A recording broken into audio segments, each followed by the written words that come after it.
Hello, this is Joe Pryor, the virtual real estate team in Oklahoma City.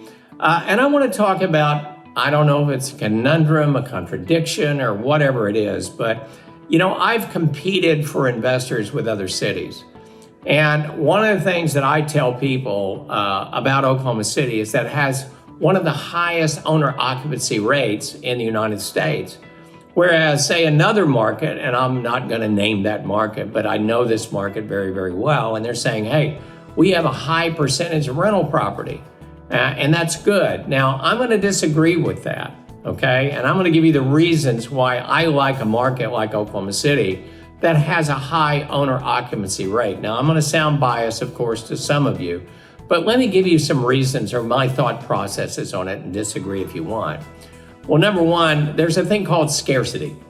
So in other words, if I have a lot of rental property in a city, a neighborhood, whatever, in my opinion, and I've seen this in markets like Phoenix where there's too much rental property at times, that is going to dampen down rents. It is going to reduce rents because of the increased amount of competition that you have for those rental properties. And so too much supply is never a good thing because it leads not just to lower rents, but higher vacancies. And this is something I've learned from investors in other states. So my opinion is, let's let scarcity work. The fewer rental properties that are out there, the better it's going to be for you, an investor, in keeping your vacancy rate down and your rents up. Now, number two, and that is what we're willing to pay for a property. And the one thing that I can tell you is that there's three levels of payments here in terms of what people are going to pay for a property. The lowest end are your fix and flip people because they're trying to make an upfront profit. So they're going to pay the least amount of money.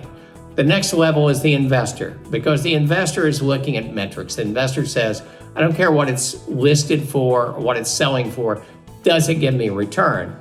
Now, the highest level is always the owner-occupants. They're the ones that pay the most amount of money. And the reason why is because it's not just a financial decision, it's an emotional decision. It's where you're going to raise your family. It's the school system that the kids are going to go into. It's your neighbors around you that you're going to bond with. And so it's a situation where that's home. And home means a lot more than just what you're paying for. So what we've seen in Oklahoma City, especially lately, is the owner-occupants are bidding houses out like crazy. They're bidding above the listed price. That's not something an investor will do. Now, that's good news and bad news. The bad news is it reduces the amount of properties that we can buy if owner-occupants are buying it up. But that's also the good news, that there's fewer properties. And guess what? Who drives your appreciation? It's owner-occupants. If they're willing to pay more, then not only are you making money with your cash flow, you're also making money with appreciation, and that's compounding every year in terms of appreciation. So 7 or 10 years down the road, you have created a great wealth position.